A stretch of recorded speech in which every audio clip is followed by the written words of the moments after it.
École urbaine de Lyon. Chronique anthropocène.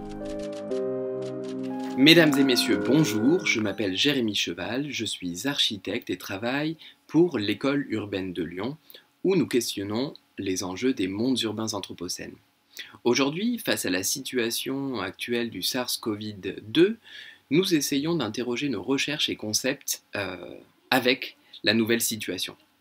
Premier élément, on se retrouve dans mon garage, effectivement, pour avoir un espace privé à l'intérieur même de ma maison et de ma famille, je travaille à l'intérieur de mon garage. Donc bienvenue, et maintenant je vais échanger avec vous sur le sujet qui nous concerne. En d'autres termes, j'ai effectué une thèse sur les transformations sociales et spatiales des quartiers anciens de Shanghai qui s'appelle les Shikumen Lilong, dans laquelle je regardais les processus d'appropriation des espaces partagés. Espaces partagés, qu'est-ce que c'est? Ça va être des espaces qui vont être entre l'espace public et l'espace privé. Public et l'espace privé. Espaces partagés qui, pour moi, vont être une gradation progressive du public au privé, en passant par un certain nombre d'acteurs qui vont se réduire jusqu'à arriver à l'intérieur de votre maison.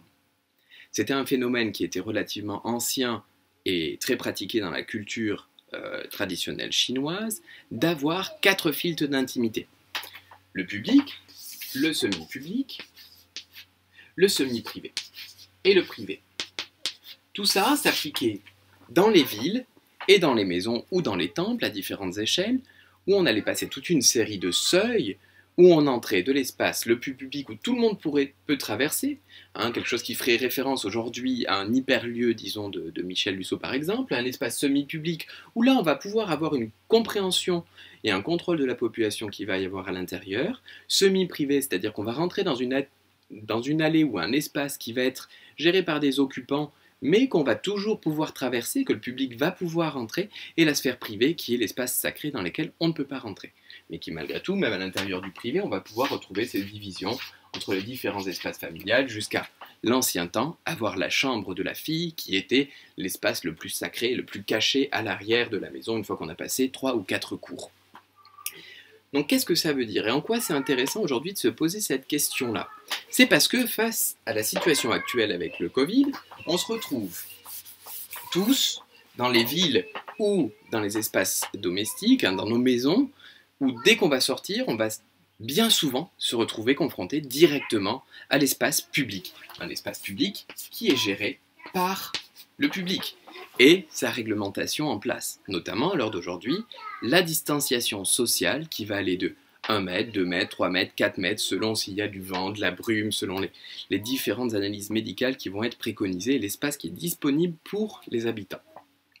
Donc du coup, on est dépendant complètement de ce système entre on sort de la maison et plus on va être dans un espace dense en ville qui ne propose pas d'alternative, plus on va se retrouver directement dans une morphologie où on va directement se retrouver sur la rue, du coup être confiné dans le sens où on est vraiment incapable de fabriquer un entre-deux ou un espace résiduel. Du coup, dans les Lilong de Shanghai, comment c'est organisé? On va avoir un système d'allées d'impasse. Ça, c'est les maisons qui sont toutes alignées, où à l'intérieur, on va avoir 10, 15, 20 maisons qui sont alignées, toutes traversantes, avec en périphérie, généralement, un système de commerce. Ici, c'est la rue, l'espace hautement public. Ici, on va avoir une entrée dans l'espace semi-public qui va desservir les maisons et une allée semi-privée qui va accéder aux maisons. Tout ça a largement évolué. Une des hypothèses de ma thèse, c'est que nous ne pouvons plus parler de cette gradation de plusieurs filtres, mais du fait de la suroccupation des maisons qui autrefois étaient faites pour une seule famille, qui sont transformées avant la première révolution, par la révolution communiste, et en même temps, au moment de la réouverture, elles ont été complètement compartimentalisées, c'est-à-dire qu'une maison pour une famille est devenue une maison pour 8 familles, on a encore multiplié le nombre de réseaux. Donc, les espaces vont avoir une gradation où plus il va y avoir d'acteurs qui vont être connectés sur ces espaces d'allées, et plus on va rentrer dans un espace qui va être intime et de fait appropriable. Dans le Shikumen Lilong le plus dense de Shanghai, celui qui comprenait environ 7000 habitants sur 13 allées, on allait avoir le ratio de nombre d'espaces partagés par habitant environ 1 à 1,5 mètres carrés par habitant. Ça veut dire que l'espace extérieur dans une entité qui pouvait être plus ou moins close avec les commerces en périphérie, tout le monde pouvait quand même se retrouver à un moment ou à un autre à ne pas avoir peur de sortir dans la rue et pouvoir garder une certaine distance de sécurité, on va dire le 1 mètre qui était tant attendu. Bien sûr, un nombre d'éléments de contrôle se sont mis en place. Bien souvent, ils ont bloqué une entrée. On va avoir un système de contrôle en entrée et les gens pouvaient circuler à l'intérieur, mais en tout cas, ils étaient checkés et depuis la réouverture, on va avoir de nouveau des attitudes qui persistent. Ce qui est très fort dans cette situation-là, c'est que dans ces logements ou dans ces quartiers qui étaient en R+2, eh bien, on pouvait fabriquer encore des alternatives et un accès au sol, quelque chose qui nous paraît, à l'heure d'aujourd'hui encore, pour moi, un élément fondamental. Car il ne faut pas critiquer la ville dense et l'habitat très très dense comme les tours où on va se retrouver obligé d'aller dans un système de déplacement vertical où on est coincé également sur qui va y rentrer et sortir et être dans un espace de 1, 2, 3, 4, 5 mètres carrés, mais on a besoin de réfléchir au nombre de mètres carrés accessibles en extérieur par rapport aux habitants, mais aussi des systèmes qui vont pouvoir permettre des alternatives.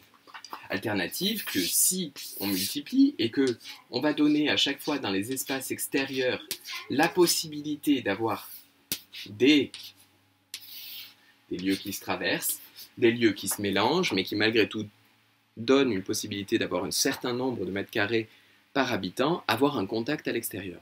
Et l'autre élément qui me paraît très intéressant dans ces alternatives-là, c'est que une entité urbaine, un Lilong, va pouvoir tenter elle-même ses propres alternatives dans une ville de 25 millions d'habitants.